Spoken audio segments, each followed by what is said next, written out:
स्वागत है आपका बी न्यूज नेशन में। मैं हूं आबिद हुसैन शेख। राजा सिंह और एमएलए यतनाल के खिलाफ एफआईआर दर्ज। बीजापुर शहर में 4 मार्च जनता सेवा ग्रुप की ओर से आयोजित छत्रपति शिवाजी महाराज जयंती के चलते राम मंदिर से शिवाजी महाराज सर्कल तक विशाल रैली और एक जनसभा का आयोजन किया गया था, जिसमें तेलंगाना के विधायक टी राजा सिंह और एमएलए यतनाल ने टीपू सुल्तान, औरंगजेब और एक खास समुदाय को निशाना बनाते हुए अपमानजनक शब्दों का इस्तेमाल करके भाषण के जरिए मिलजुल कर रहे समाज में नफरत बांटने, भोली भाली जनता को उकसाने और माहौल बिगाड़ने की बात करते हुए गंदे शब्दों का इस्तेमाल करके समाज को बांटने का हवाला देकर समाज चिंतकों ने गांधी चौक पुलिस थाना में इस मामले पर एफआईआर दर्ज किया है।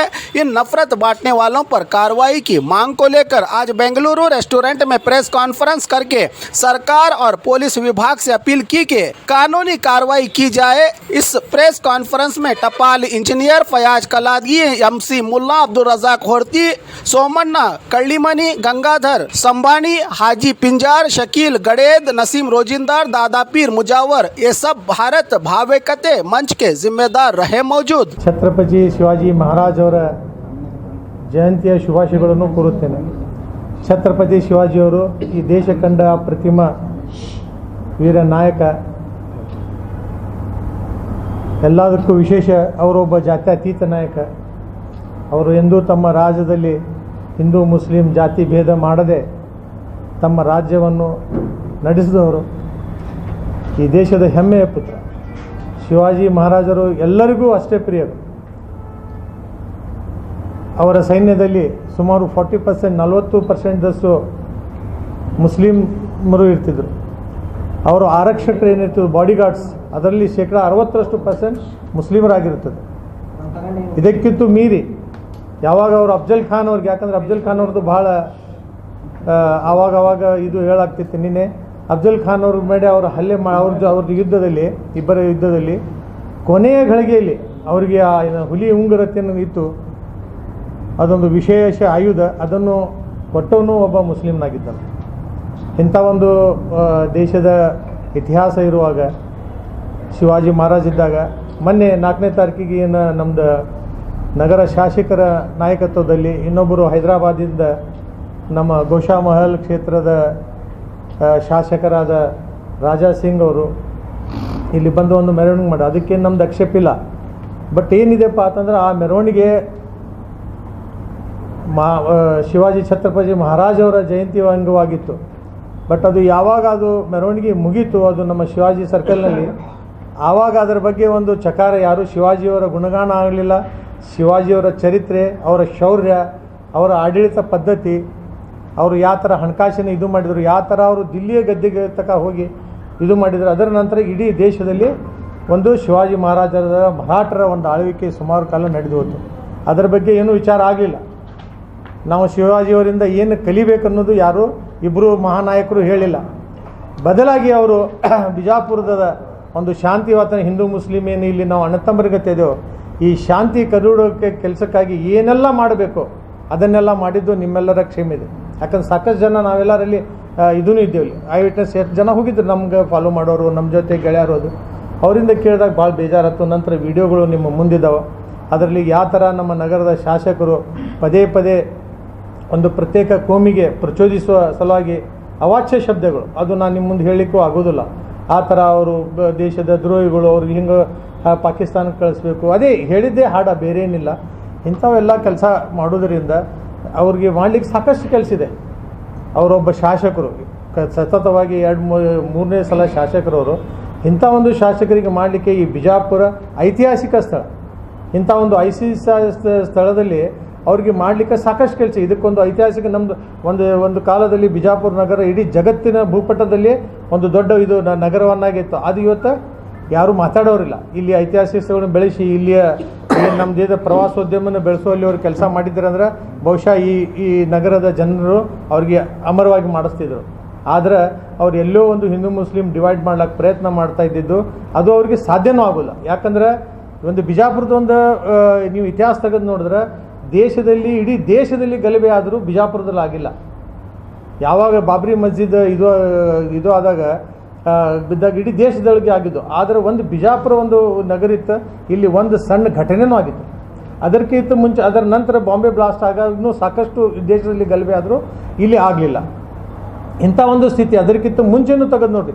ಇಲ್ಲಿ ಬಿಜಾಪುರೊಳಗೆ ಎಂದು ಹಿಂದೂ ಮುಸ್ಲಿಮ್ಗಳು ಯಾವುದೇ ಲೀಡರ್ ಬರಲಿ, ಅವರು ಯಾವುದೇ ಒಂದು ಧರ್ಮೀಯರಿರಲಿ, ಅವರು ಪ್ರಚೋದನೆಕಾರಿ ಭಾಷಣ ಮಾಡಿ ಇಲ್ಲಿ ಏನ್ರಿ ಹಿಂದೂ ಮುಸ್ಲಿಂ ಐಕ್ಯತೆಯನ್ನು ಕೆದಡಿಸ್ತಾ ಇರ್ತಂದ್ರೆ ಅದು ಸಾಧ್ಯ ಇಲ್ಲ. ಯಾಕಂದ್ರೆ ನಾವು ಆ ಥರ ಬೆಳ್ಕೊಂಡು ಬಂದೆವು. ಎರಡೂ ಸಂಸ್ಕೃತಿ ಕೂಡಿ ಗಂಗಾ ಜಮ್ನಿ ತೆಹಜೀಬ್ ಎತ್ತೀವಲ್ಲ, ಗಂಗಾ ಜಮ್ನ ಸಂಸ್ಕೃತಿ ಕೂಡಿ ಬಂದಿದ್ದು ಈ ನಗರವನ್ನು ಹಾಳು ಮಾಡಲಿಕ್ಕೆ ನಗರ ಶಾಸಕರು ನಾಯಕ ನೇರವಾಗಿ ಅವ್ರ ಮ್ಯಾಗ ಮಾಡ್ತೇವೆ. ನಗರ ಶಾಸಕ ಕದರಿಸ್ಲಾಕತ್ತಾರೆ. ಅದು ಅವರು ಮಾಡಬಾರ್ದು. ಅವ್ರು ಮಾಡಿದ್ದ ಎಲ್ಲನೂ ಅಸಂವಿಧಾನಿಕ ಸಂಬಂಧಗಳು ಯೂಸ್ ಮಾಡಿದ್ದಕ್ಕೆ ನಾವು ನಿನ್ನೆ ದಿನ ಅವ್ರ ಅಗೇನೆಸ್ಟ್ ನಮ್ಮ ಗಾಂಧಿ ಚೌಕ್ ಪೊಲೀಸ್ ಸ್ಟೇಷನಲ್ಲಿ FIR ಮಾಡಿದ್ದೆವು. ಆ FIR ಕಾಪಿ ನಿಮಗೆಲ್ಲ PDF ಮುಖಾಂತರ ತಲುಪಿದೆ. ಯಾರಿಗಾದ್ರೆ ಹಾರ್ಡ್ ಕಾಪಿ ಬೇಕಾದರೂ ನಮ್ಮ ಜನ ಕೊಡ್ತಿದ್ದ. FIR ದಾಖಲಿಸ್ತಿದ್ದು. ನಾವು ಸಂಕ್ಷಿಪ್ತವಾಗಿ ಹೇಳೋದಿಷ್ಟೇ, ಅವ್ರಿಗೆ ಆದಷ್ಟು ಬೇಗನೆ ಬಂಧನ ಮಾಡಿ ಅವ್ರಿಗೆ ಯಾವ್ಯಾವ ನೀವು ಕಲಂ ಹಚ್ಚಿ ಫಿರ್ಯಾದಿ ಆಗಿದ್ದೇನೋ ಆ ಕಲಂದಿಂದ ಏನು ಶಿಕ್ಷೆ ಆಗಬೇಕು. ಯಾಕಂದರೆ ಬರುವ ದಿನಗಳಲ್ಲಿ ಬೇರೆಯವರಿಗೆ ಅದೊಂದು ಇದು ಹೋಗಬೇಕು ಅಂತ ಸಂದೇಶ ಹೋಗಬೇಕಾಗಿದೆ. ಇಲ್ಲಿ ಒಂದು ಭಾವೈಕ್ಯತಾ ಮಂಚದಿಂದ ನಾವು ಮಾಡತ್ತೆ. ನಾವು ಯಾವುದೋ ಪಾರ್ಟಿಲೇ ಇದರಲ್ಲೇ ಮಾಡ್ಲಾಗ್ತಿಲ್ಲ, ಅಥವಾ ಯಾವುದೋ ಧರ್ಮದ ಒಂದು ಸಂಘಟನೆಯಿಂದ ಇಲ್ಲಿ ಮಾಡ್ತಾ ಇಲ್ಲ. ಇಲ್ಲಿ ನಾವು ಎಲ್ಲರೂ ಕೂಡಿ ಇಲ್ಲಿ ಕೂತಿದ್ದು ಒಂದೇ ಒಂದು ಈ ಬಿಜಾಪುರದ ಶಾಂತಿ ಕದಡಬಾರ್ದು ಅಂತೇಳಿ ಒಂದು ನಮ್ಮದು ಪ್ರಯತ್ನ ಇದೆ. ಅವರು ಆ ಥರ ಮಾಡೋದು ಏನು ಜರುತ್ತಿಲ್ಲ. ಇಲ್ಲಿ ಸಾಕಷ್ಟು MLAಗಳು ತಮ್ಮ ಕ್ಷೇತ್ರದಲ್ಲಿ ಕೆಲಸ ಮಾಡ್ಲಾಗ್ತಾರೆ. ಹಿಂದೊಮ್ಮೆ ಟೊಪ್ಪಿ ಹಾಕೊಂಡವರು ಬುರ್ಕಾ ಹಾಕೋದು ಬರಬೇಡತ್ತಂದರು. ಆದರೆ ಇಲ್ಲಿ ನಾವು ಗಲಭೆ ಮಾಡಲಿಕ್ಕೆ ಅವಕಾಶ ಕೊಟ್ಟಿಲ್ಲ. ಯಾಕಂದರೆ ಅವ್ರದ್ದು ವೈಯಕ್ತಿಕ ಚಾಯ್ಸ್ ಅದು. ಆದರೆ ನೀವು ಒಬ್ಬರು ಕಮ್ಯುನಿಟಿ ಒಬ್ರಿಗೆ ಯಾರಿಗೆ ತೊಗೊಂಡು ನೀವು ಇದು ಮಾಡಿದಾಗ, ಧರ್ಮಕ್ಕೆ ನಿಂದನೆ ಮಾಡಿದಾಗ, ಒಂದು ಇಡೀ ಸಮಾಜವನ್ನು ನಿಂದೆ ಮಾಡಿದಾಗ ಬೇರೆ ಸಮಾಜದವರು ಇಲ್ಲಿ, ಯಾಕಂದರೆ ನಾವು ಧರ್ಮ ಬೇರೆ ಇರ್ಬೋದು, ಸಮಾಜ ಒಂದೇ ಅದ ಬಿಜಾಪುರ. ಎಲ್ಲರೂ ಕೂಡಿ ಅದಕ್ಕೆ ನಾವು ಇವತ್ತು ಖಂಡನೆ ಮಾಡ್ತೇವೆ, ಅದಕ್ಕೆ ಪ್ರತಿರೋಧ ಮಾಡ್ತೇವೆ.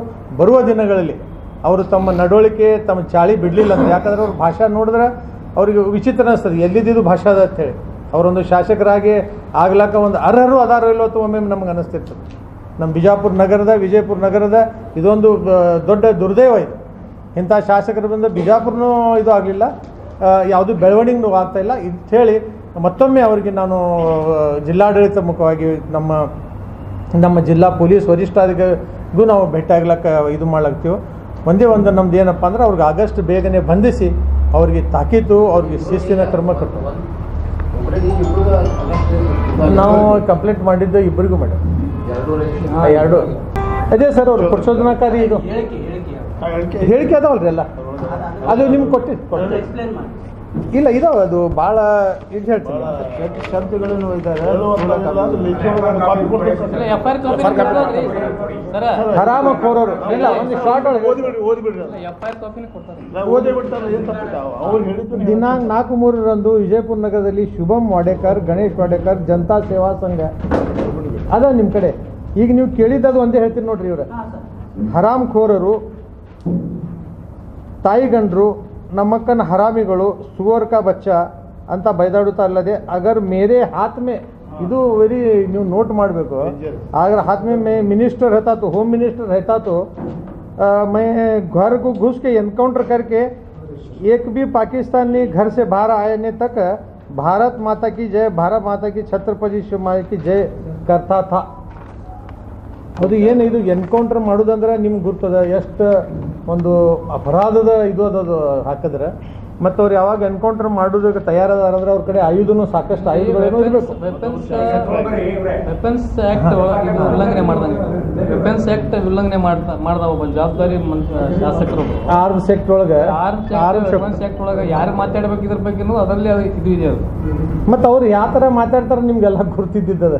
ಅದು ಮಾತಾಡೋದು ನಮ್ಮ ದೇಶದ ಸಂಸ್ಕೃತಿ, ವಿಶೇಷವಾಗಿ ಬಿಜಾಪುರ ನಗರದ ಒಳಗೆ ಏನು ಹಿಂದೂ ಮುಸ್ಲಿಮದ ಐಕ್ಯತೆ, ಒಂದು ಸಹೋದರದ ಒಂದು ಏನು ಭಾವನೆ ಇದೆ, ಅದು ಧಕ್ಕೆ ಆಗ್ಲಾಗ್ತದೆ. ಅದು ನಮ್ಗೆ ಎಷ್ಟು ಇದು ಅದ ಅದು ಅಷ್ಟು ನಿಮಗೂ ತೊಂದರೆ. ನಮ್ಮ ಯಾರಿಗೆ ಹುಟ್ಟಿರಿ ಅಂತ ಕೇಳೋದು, ಅವು ಚಿನಾಲ್ಗೆ ಪಾಲ್ಗೆ ಹಿಂಗೆ ಮಾತಾಡೋದು. ಇದು ಆದಿಲ್ ಶಾಹಿ ಕಾ ಬಾಪ್, ಆದಿಲ್ ಶಾಹಿ ಕಾ ಬಾಪ್ ಹೊತ್ತಂದ್ರೆ ಇದರ ಅರ್ಥ ಏನು? ನೀವು ಏನು ಹೇಳ್ಬೇಕು ಅನ್ನಿಸ್ತೀರಿ? ಆದಿಲ್ ಶಾಹಿ ಅವ್ರದ್ದು ಏನು ಕಾಂಟ್ರಿಬ್ಯೂಷನ್ ನಿಮ್ಗೆ ಗೊತ್ತದೋ? 200 ವರ್ಷ ಅವರು ಇದಕ್ಕೆ ಬಿಜಾಪುರ ಸುಭಾ ಅಂತೇಳಿ ಅವ್ರು ಎಷ್ಟು ಓದ್ಯಾರೋ ಇಲ್ಲೋ, ಸುಮಾರು 200 ವರ್ಷ ಆದಿಲ್ ಶಾಹಿಗಳು 7 ಅರಸರ ಆಳಿದ್ರೆ ಈ 200 ವರ್ಷದೊಳಗೆ ಒಂದು ಹಿಂದೂ ಮುಸಲ್ಮಾನ್ ಗಲಭೆ ಆಗಲಿಲ್ಲ. ಸಿಯಾ ಸುನ್ನಿ ಮುಸ್ಲಿಂ ಗಲಭೆ ಆಗಿರ್ಬೋದು, ರಾಜ ಅಣ್ಣತಮ್ಮರದ ಗಲಭೆ ಆಗಿರ್ಬೇಕು. ಆದರೆ ನೀವು ಹಿಸ್ಟ್ರಿ ತೆಗೆದು ನೋಡ್ರಿ, ಹಿಂದೂ ಮುಸಲ್ಮಾನ್ ಗಲಭೆ ಅಂಥ ರಾಜರು ಇಲ್ಲಿ ಆಳ್ಯಾರ.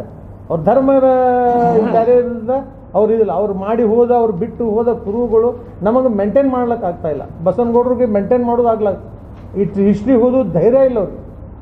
ಈ ದೇಶ ಒಳಗೆ ಎಷ್ಟು ಮಂದಿ ಮುಸ್ಲಿಂ ರಾಷ್ಟ್ರ ಆಳ್ಯಾರ, ಅವ್ರು ಏನೂ ತೊಗೊಂಡು ಹೋಗಿಲ್ಲ, ಎಲ್ಲ ಈ ಬಿಟ್ಟೆ ಹೋಗ್ಯಾರ. ಯಾರು ಬ್ರಿಟಿಷರು ಇಲ್ಲಿಂದ ಲೂಟಿ ಮಾಡ್ಕೊಂಡು ಹೋದ್ರೋ ಇವತ್ತವ್ರು ನಾವು ಇದು ಮಾಡ್ಕೊತ ಕೂತೇವೆ, ಗುಣಗಾನ ಮಾಡ್ಕೊತ ಕೂತೇವೆ. ಅಂಥ ಸ್ಥಿತಿಯಲ್ಲಿ ನಗರ ಶಾಸಕರು ತಮ್ಮ ಡ್ಯೂಟೀಸ್, ತಮ್ಮ ಕರ್ತವ್ಯವನ್ನು ಅರಿವಾಗಲಿ ಅಂತ ಹೇಳಿ ನಾವು ಕಂಪ್ಲೇಂಟ್ ಕೊಟ್ಟೆವು. ಅದೆಲ್ಲ ನಿಮಗೆ ಗುರುತಾಗಬೇಕು. ಯಾಕಂದರೆ ನೀವೇ ನಿಮ್ದು you are the 4th leg of our democracy. 4ನೇ ಕಂಬಿದ್ದಂಗೆ ನೀವು ನಮ್ಮ ಪ್ರಜಾಪ್ರಭುತ್ವದ. ನೀವೇನು ಅಬೂಬಕರ್ ಕಲಾದ್ಗಿ ಬರಲಿಲ್ಲ, ಅವ್ರಿಗೊಂದು ಕೆಲಸದ ಏನೋ ಪಾಪ ಇದು ಮಾಡಿ. ಸರ್, ಈಗ ಬೈಯೋದಕ್ಕೆ 2 ಹೆಸರಿದೆ ಹಿಂದೂ ದೇವರು. ಇವತ್ತು ಗಂಗಾಧರ ಇವರು ಈಶ್ವರನ ಹೆಸರಿದೆ. ನಾವು ಹಿಂದೂಗಳೇ, ಅದಕ್ಕೆ ಇವರು ದಲಿತರು ಹಿಂದೂಗಳಲ್ಲೋ ಅಥವಾ ಹಿಂದುಳಿದ ವರ್ಗದಲ್ಲಿ ಇರೋಂಥ ಜನರು ಹಿಂದೂ ಹೌದಲ್ಲೋ ಸ್ಪಷ್ಟೀಕರಣ ಮಾಡಬೇಕು. ಯಾಕೆ ಈ ಪ್ರಶ್ನೆ ಕೇಳ್ತಿದ್ದೀನಪ್ಪ ಅಂತಂದರೆ, ದಲಿತರ, ಹಿಂದುಳಿದರ, ಅಲ್ಪಸಂಖ್ಯಾತರ ಏನಿದು ನಮ್ಮ ಜಾತಿ ವರದಿ ಬರ್ತಾ ಇದೆ, ಇದಕ್ಕೆ ಅವರು ಬಸನಗೌಡ ಪಾಟೀಲ್ ಅವರು ವಿರೋಧ ಮಾಡ್ತಾ ಇದ್ದಾರೆ. ಅದರಲ್ಲಿ ಏನಿಲ್ಲ, ದಲಿತರು, ಹಿಂದುಳಿದವರು ಅಥವಾ ಅಲ್ಪಸಂಖ್ಯಾತರು ಶೈಕ್ಷಣಿಕವಾಗಿ ಎಷ್ಟು ಪರ್ಸೆಂಟಲ್ಲಿದ್ದಾರೆ, ಶೈಕ್ಷಣಿಕವಾಗಿ, ಆರ್ಥಿಕವಾಗಿ, ಸಾಮಾಜಿಕವಾಗಿ ಸಮೀಕ್ಷೆಯಲ್ಲಿ ಆ ಪ್ರಮಾಣ ಗುರ್ತು ಮಾಡಿಕೊಳ್ಳುವಂಥ ಒಂದು ವರದಿಗೆ ವಿರೋಧ ಮಾಡ್ತಾ ಇದ್ದಾರೆ. ಇದನ್ನೆಲ್ಲ ನೋಡಿದರೆ ಇವರು ಹಿಂದೂ ವಿರೋಧಿ ಯಾರಾದರೂ ಕರ್ನಾಟಕದಲ್ಲಿ ಇದ್ದರೆ ಬಸನಗೌಡ ಪಾಟೀಲ್ ಅವರೇ ಪ್ರಥಮ ಹಿಂದೂ ವಿರೋಧಿಗಳು ಇವರು. ಅವ್ರು ಹೇಳಿದ್ದಾರೆ ಅದನ್ನೆಲ್ಲ. ಆದರೆ ಅಲ್ಲೋಲು ಕಲ್ಲೋಲು ಆಗ್ತದೆ. ಯಾಕೆ ಬಹುಸಂಖ್ಯಾತ ಹಿಂದೂಗಳಿಗೆ ಒಳ್ಳೆಯದಾಗುವ ಮುಂದೆ ಯಾಕೆ ಅಲ್ಲೋಲು ಕಲ್ಲೋಲು ಆಗ್ತದೆ? ಅದರಲ್ಲಿ ನಾವೇನು ಕೇಳ್ತಾ ಇಲ್ಲ. ನಾವು ಎಷ್ಟು ಸಂಖ್ಯೆಯಲ್ಲಿದ್ದೀವಿ, ನಾವು ಎಷ್ಟು ಪರ್ಸೆಂಟ್ ಶಿಕ್ಷಣ ಪಡೆದೀವಿ, ನಮ್ಮ ಆರ್ಥಿಕ ಪರಿಸ್ಥಿತಿ ಏನು, ಇದನ್ನು ಹೇಳೋದಕ್ಕೆ ಏನು ತೊಂದರೆ ಅದ? ಅದನ್ನು ವಿರೋಧಿ ಮಾಡ್ತಾ ಇದ್ದಾರೆ. ಯಾವ ಮತದಾರರ ಮತ ತಗೊಂಡು ನೀವೆಲ್ಲ ಹೋಗಿ ಅಲ್ಲಿ ವಿಧಾನಸೌಧದಲ್ಲಿ ಕುಂತೀರಿ, ಯಾರು ವಿರೋಧ ಮಾಡ್ತೀರಿ, ಇದನ್ನೆಲ್ಲ ನಾವು ಈ ವರ್ಗ ಜಾಗೃತಿಯಿಂದ ಗಮನಿಸ್ತಾ ಇದ್ದೀವಿ. ನಿಮಗೆ ಗೊತ್ತಿರಲಿ, ನಾವು ಕೂಡ ಭಾಳಷ್ಟು ಜಾಗೃತಿಯಿಂದ ಗಮನಿಸ್ತಾ ಇದ್ದೀವಿ. ನೀವೇನು ವಿರೋಧ ಮಾಡ್ತೀರಿ ಅನ್ನೋದನ್ನು. ನಮ್ಮ ಓಟ್ ತೊಗೊಂಡೇ ನೀವೆಲ್ಲ ಹೋಗಿರಿ ವಿರೋಧ ಮಾಡ್ತಾ ಇದ್ದೀರಿ.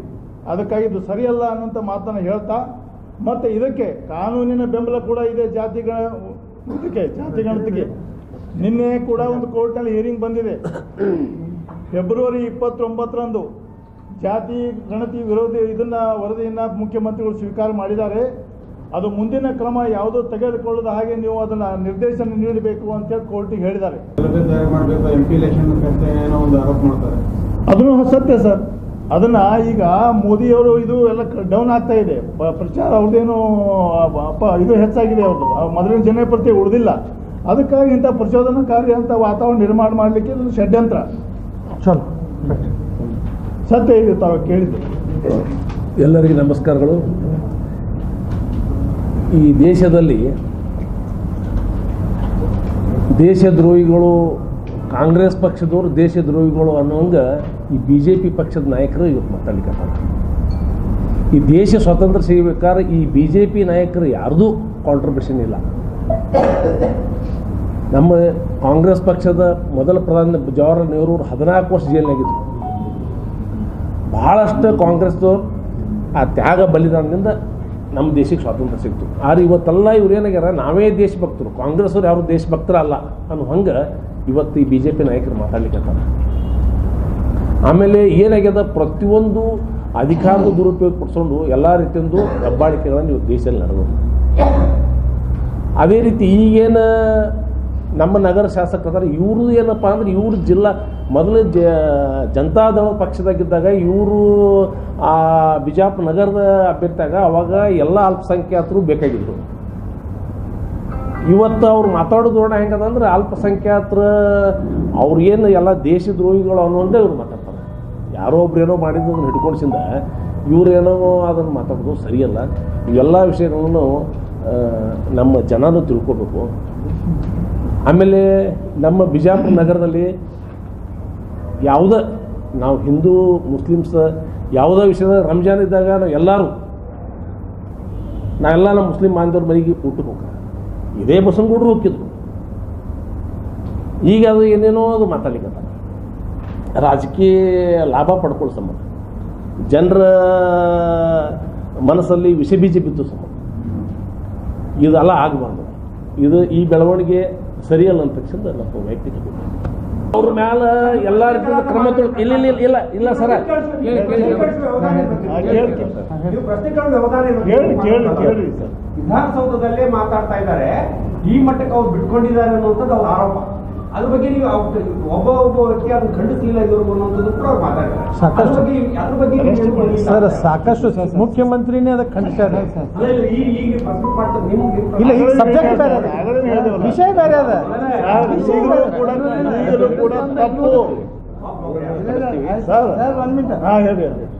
ಅದು ಯಾರೇ ಮಾಡಿದ್ರು ತಪ್ಪೇ, ಹಾ, ಅದು ನಾ ಮಾಡಿದ್ರು ತಪ್ಪೇ, ನೀವು ಮಾಡಿದ್ರು ತಪ್ಪೇ, ಯಾರು ದೇಶದೊಳಗೆ ಯಾರು ಮಾಡಿದ್ರು ತಪ್ಪೇ. ನಾವು ಮೊನ್ನೆ ಕಾರ್ಪೊರೇಷನ್ನಾಗೂ ಖಂಡನೆ ಮಾಡಿದ್ವಿ. ಆಮೇಲೆ ನಮ್ಮ ಯಾರು ತಪ್ಪು ಮಾಡಿದ್ರೆ BJP ಅವ್ರು ಮಾಡಿದ ತಪ್ಪಲ್ಲ. ಇವ್ರ ಬಗ್ಗೆ ಯಾರು ಕಾಳಜಿ ಹೇಳಿದ್ರಿ, ಇವ್ರ ಬಗ್ಗೆ ಯಾಕೆ ಪ್ರಶ್ನೆ ಎಬ್ಬಿಸಲಿಲ್ಲ? ಮಂಡ್ಯದಲ್ಲಿ ಇದೇನದ ಓದ್ ನೋಡ್ರಿ. ಅದು ಇನ್ನೂ ಅಲ್ಲ, ಅದು ಬೇರೆ ಬಿಡ್ರಿ, ಅದು ಬೇರೆ ಆಯ್ತು ರಿಪೋರ್ಟ್ ಆಗಲಿ, ಅದು ಯಾರೇ ಮಾಡ್ಲಿಕ್ಕೆ ಖಂಡನೆ ಅದ. ಮತ್ತು ಇದು ಏನದ, ಅದರ ಬಗ್ಗೆ ನೀವು ಮಾಡಕ್ಕೆ ಹೋಗಿ ಇದು ಏನು ಮಾಡ್ತಿದ್ದಾರೆ ಅವರು? ಇದ್ರ ಬಗ್ಗೆ ಇದು ಖಂಡನೆ ವಿಷಯ ಅಲ್ಲ. ಯಾರೇ ದೇಶನಾಗ ನಮ್ಮ ಅನ್ನ ತಿಂದು ನಮ್ಮ ದೇಶ ಬಗ್ಗೆ ಮಾತಾಡಿದ್ರು ಯಾವನೇ ಇದ್ರು ತಪ್ಪೇ ಅದು. ಅದ್ರ ಬಗ್ಗೆ ನಮ್ಮ ಖಂಡನೆ ಮೊದಲಿಂದ ಅದ, ಇವತ್ತಿಗೂ ಅದ. ಬಟ್ ಈಗ ಏನು ಮಾತಾಡಕತ್ತೀವಿ ಅದು ಬೇರೆ ವಿಷಯ ಅದ. ಮತ್ತು ಇದು BJP ಅವರೇ ಮಾಡ್ದಾರಲ್ಲ, ನಾವು ಮಾಡಿದಲ್ಲ. ಅವರೇ ಪಾಕಿಸ್ತಾನ ಜಿಂದಾಬಾದ್ ಅಂತಾರೆ. ಇವ್ರಿಗೆ ಪಾಕಿಸ್ತಾನ ಯಾಕೆ ಕಳ್ಸೋದಿಲ್ಲ? ಬಸವನಗೌಡರು ಯಾಕೆ ಕಳಿಸ್ಬೇಕಾಗ್ತದೆ ಇವ್ರಿಗೆ? ನಿಮ್ಮ ಪಾರ್ಟಿಯವ್ರು ನಿಮ್ಮದೇ ಇದು ಮಾಡ್ಕೇಸಿ ನೀವೇ ಪಾಕಿಸ್ತಾನ ಜಿಂದಾಬಾದ್ ಹತ್ತೀರಿ. ಮತ್ತು ಇದಕ್ಕೆ ಏನದ ಇದಕ್ಕೆ? ಆಮೇಲೆ ಬಿಜಾಪುರದಲ್ಲಿ ಈ ಹಿಂದೆ 2 ಬಾರಿ ಪಾಕಿಸ್ತಾನ ಸರ್, ಬಿಜಾಪುರ್ನ್ಯಾಗ ಯಾರು ಇಲ್ಲಿ ಪಾಕಿಸ್ತಾನ ಸಿಂಧಿಯಾಗಿ ಜೆಂಡಾ ಹಾರಿಸಿದ್ ಇವರೇ. ಟಿಪ್ಪು ಸುಲ್ತಾನ್ ಚೌಕನ್ಯಾಗ ಹಾಕಿದೆ. ಈಗಾಗಲೇ ಮಾನ್ಯ ಯತ್ನಾಳ್ ಅವರು ತಮಗೆಲ್ಲರೂ ಗೊತ್ತಿದ್ದ ಹಾಗೆ ಈಗಾಗಲೇ ಸಾಕಷ್ಟು ಸಲ ಬರೇ ಮಾಧ್ಯಮ ಮುಖಾಂತರ ಆಗಲಿ ಮತ್ತು ಇನ್ನಿತರ ಕಾರ್ಯಕ್ರಮಗಳಲ್ಲಿ ಸಭೆ ಸಮಾರಂಭಗಳಲ್ಲಿ ಅವ್ರದ್ದು ಗುರಿ ಒಂದೇ ಏನಂದ್ರೆ ಬರೇ ಒಂದು ಕೋಮಿಗೆ ಏನದ ಬೈಯುವುದು, ಅದು ಬಿಟ್ಟು ಬೇರೆ ಏನೂ ವಿಷಯ ಇಲ್ಲ. ಪಾಕಿಸ್ತಾನ ಮುಸಲ್ಮಾನರು ಇದು ಬಿಟ್ಟು ಏನು ಅವ್ರ ಅಜೆಂಡಾ ಇಲ್ಲ. ಪುಣ್ಯಾತ್ಮ ನಗರದಲ್ಲಿ 20 ದಿವಸಿಗೆ ನೀರು ಬರ್ಲಾಕತ್ತದ, ಆಹಾಕಾರದ ಜನ ಅವನಿಗೆ ಶಾಪ್ ಹಾಕ್ಲಾಕತ್ತಾರೆ. ಸಣ್ಣ ಮಕ್ಕಳು ಹಿಡ್ಕೊಂಡು ಎಲ್ಲರೂ ನಗರ ಶಾಸಕ ಆ ಕುಡಿಯೋ ನೀರಿನ ಬಗ್ಗೆ ಒಂದು ದಿವಸ ಚಕಾರ ಶಬ್ದ ಇಲ್ಲ. 20 ದಿವಸದಲ್ಲಿ ಇದು ಅಧಿವೇಶನ ಬರೀ ಪಾಕಿಸ್ತಾನ ಅದು ಆಯಿತು. ಅಂಬೇಡ್ಕರ್ ಹಿಂಗಂದ್ರು ಸುಮ್ ತಪ್ಪೇನೋ ಹೇಳೋದು. ಇಸ್ಲಾಂ ವಿರೋಧ ಅಂಬೇಡ್ಕರ್ ಬಗ್ಗೆ, ಡಾಕ್ಟರ್ ಬಾಬಾ ಸಾಹೇಬ್ ಅಂಬೇಡ್ಕರ್ ಬಗ್ಗೆ, ಇಸ್ಲಾಂ ಬಗ್ಗೆ ವಿರೋಧ ಮಾತಾಡೋದು ಹೇಳಿ ಏನಾದ್ರು ತಪ್ಪಲ್ಲಿ ಹೇಳಿಕೆ ಕೊಟ್ಬಿಟ್ಟ ಮನೆ ಅಧಿವೇಶನದಲ್ಲಿ. ಈ ರೀತಿ ಪುಣ್ಯಾತ್ಮ ಮತ್ತೇನು ಹೇಳ್ತಾರೆ, ನಾ ಅವ್ರಿಗೊಂದು ಪ್ರಶ್ನೆ ಕೇಳ್ತೇನೆ. ನೀವು ನಗರ ಶಾಸಕರಾಗಿ ಕೇಂದ್ರ ಸಚಿವರಿದ್ದೀರಿ, ಸಾಕಷ್ಟು ಸಲ ಬರೀ ಅಧಿಕಾರವಾಗಿ ಇದ್ದೀರಿ. ನೀವು MLC ಆಗಿರಿ, ಕೇಂದ್ರ ಮಂತ್ರಿ ಆಗಿರಿ, 2 ಸಲ ಲೋಕಸಭಾ ಸದಸ್ಯರಿ, 2 ಸಲ MLA ಆಗಿರಿ. ಮತ್ತು ತಮ್ಮ ಮತಕ್ಷೇತ್ರದಲ್ಲಿ ಬಿಜಾಪುರ ನಗರದಲ್ಲಿ 2 ಕಡೆ ಪಾಕಿಸ್ತಾನ ಜೆಂಡಾ ಹಾರಿಸಿದ್ರು, ಟಿಪ್ಪು ಸುಲ್ತಾನ್ ಸರ್ಕಲ್ ಮತ್ತು ಮನಗೋಲ್ ಎಕ್ಸಿಬಲ್. ಮತ್ತು ಅದರ ಬಗ್ಗೆ ಯಾಕೆ ಇನ್ನೂವರೆಗೆ ಅಧಿವೇಶನದಲ್ಲಿ ಪ್ರಶ್ನೆ ಮಾಡಿಲ್ಲಪ್ಪ? ಯಾಕೆ ಮಾಡಿಲ್ಲ ಇನ್ನೂವರೆಗೆ? ಯಾಕಂದ್ರೆ ಅದಕ್ಕೆ ನಮಗೆ ಸಮಸ್ಯೆ ಬರ್ತದೆ. ಈಗ ನಾವು ಬೈತೇವೆ, ಈಗ ನಾವು ಅವ್ರೇನು ಅಧಿವೇಶನ ಹೇಳ್ತಾರೆ, ನನಗೆ ಸ್ಪೀಕರೇ ಅಧಿಕಾರ ಕೊಟ್ಟನಾಗ ಏನು ಬೇಕಾದ ಪಾಕಿಸ್ತಾನದ ನಮ್ಮ ದೇಶದ ವಿರೋಧಿಗಳಿಗೆ ಪಾಕಿಸ್ತಾನ ಜಯಕಾರ ಮಾಡೋರಿಗೆ ಹ್ಯಾಂಗೆ ಬೇಕಾದಾಗ ಏನು ಬೇಕಾದ ಬಾಯಿ ಬಂದಾಗ ಬೈಯತ್ತೇವೆ. ಈಗ ನಾವು ಏನು ಮಾಡ್ತೀವಿ ಅಂದ್ರೆ ವಿಜಯಪುರ ನಗರದಲ್ಲಿ ಮತ್ತು ಸಿಂದಗಿಯಲ್ಲಿ ಏನು ಪಾಕಿಸ್ತಾನ ಧ್ವಜ ಏನು ಹಾರಿಸಿದ್ರು ಮತ್ತು ಹಾರಿಸ್ಲಿಕ್ಕೆ ಯಾರು ಅದಕ್ಕೆ ಹಿಂದೆ ಪ್ರಚೋದನೆ ಕೊಟ್ಟಿದ್ರು, ಯಾರು ಬೆಂಬಲ ಮಾಡಿದ್ರು, ಅವರಿಗೂ ನಾವು ಅವ್ರ ಭಾಷೆಯಲ್ಲಿ ಯಾವ ರೀತಿ ಅವ್ರಿಗೆ ಏನಲ್ಲ, ನಾವು ತಾಯಿಗಣ್ಣ ಮಗನೇ ಅಂತ ಹೇಳ್ಬೇಕಾಗ್ತದೆ.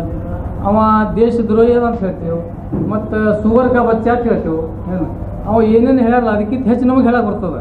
ಅದಕ್ಕೆ ನಾವು ಯಾರಿಗೆ ಹೇಳಕತ್ತೀವಿ ಅಂದ್ರೆ ಇದು ಬಿಜಾಪುರ ನಗರದಲ್ಲಿ ಪಾಕಿಸ್ತಾನ ಧ್ವಜ ಯಾರು ಹಾರಿಸ್ಯಾರ ಮತ್ತು ಅದಕ್ಕೆ ಯಾರು ಕುಮ್ಮಕ್ಕೆ ಕೊಟ್ರ ಅವರಿಗೆ ನಾವೇನದ ಸುವರ್ಗ ಬಚ್ಚ, ಗದ್ದಾರ, देश का गद्दार, समाज का गद्दार, मतदार का गद्दार, सब कुछ ನಾವು ಹೇಳಬೇಕಾಗ್ತದೆ. ನೀವು ಅದಕ್ಕೆ ಯಾರು ಇದಕ್ಕೆ ಬೆಂಬಲ ಕೊಟ್ಟಾರ, ಯಾರಿದು ಇಂಥವು ದೇಶ ವಿರೋಧಿ ಕೆಲಸ ಮಾಡ್ಯಾರ, ಯಾರು ಜೆಂಡಾ ಹಾರಿಸ್ಯಾರ. ಪ್ರಮೋದ್ ಮುತಾಲಿಕ್ ಅವರು ಹೇಳಿದ್ರು, ಸಿಂದಗಿ ಧ್ವಜ ನಮ್ಮ ಶ್ರೀರಾಮ್ ಸೇನೆ ಕಾರ್ಯಕರ್ತ ಹಾರಿಸಿಲ್ಲ, BJP ಕಾರ್ಯಕರ್ತದ RSS ಹಾರಿಸೋದು, ಇದು ಮಾಧ್ಯಮ ಮುಖಾಂತರ ಹೇಳ್ಬಿಟ್ರು. ಮತ್ತು ಅದರ ಬಗ್ಗೆ ಯಾಕೆ ಪ್ರತಿಕ್ರಿಯೆ ಕೊಟ್ಟಿಲ್ಲ? ಮತ್ತು ಇದು ಬರೀ ಮೊನ್ನೆ ಮಂಡ್ಯದಲ್ಲಿ ನಾವು ನೋಡಿದ್ವಿ, ಎಲ್ಲ ಜಯಕಾರ ಹಾಕ್ಲಾಕತ್ತಾರ. ಮೊನ್ನೆ ಅದಕ್ಕೊಂದು ಇದು ಬಾಯಿ ಮುಚ್ಲಾಕತ್ತಾರ. ಮೊನ್ನೆ ಮುಖ್ಯಮಂತ್ರಿನೇ ಅದನ್ನು ಪ್ರಸ್ತಾಪ ಮಾಡಿದ್ರು ಮೊನ್ನೆ ಅಧಿವೇಶನದಲ್ಲಿ. ಅದನ್ನು ಕೂಡ ಅವ್ರು ಹಾರಿಸಿದ್ರೆ ಅದ್ರ ಬಗ್ಗೆ ಏನೂ ಇಲ್ಲ.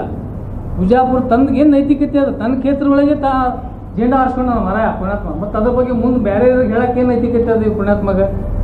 ಮೊದಲು ಅಭಿವೃದ್ಧಿ ಕಡೆ ಲಕ್ಷ್ಯ ಕೊಡೋದು ಬಿಟ್ಟು ಆ ಶಿವಾಜಿ ಜಯಂತಿ ಇನ್ನೊಂದು ಹೇಳ್ಬೇಕಾದ್ರೆ ಈಗ ಭಾಷೆ ಯಾವ ರೀತಿ ನಾವು ಅವ್ರ ಹೆಸರು ಹೇಳಕ್ಕೂ ನಮಗೂ ನಾಲಿಗೆ ಹೊಲಸಾಗ್ತದೆ. ಈಗ ಅವರು ಆ ಪುಣ್ಯಾತ್ಮನ ಹೆಸರು ತೊಗೋಬೇಕಾದ್ರೆ ಅಷ್ಟು ಹೊಲಸಾಗ್ಬಿಟ್ಟವ್ರು ಬಾಯಿನವ್ರು.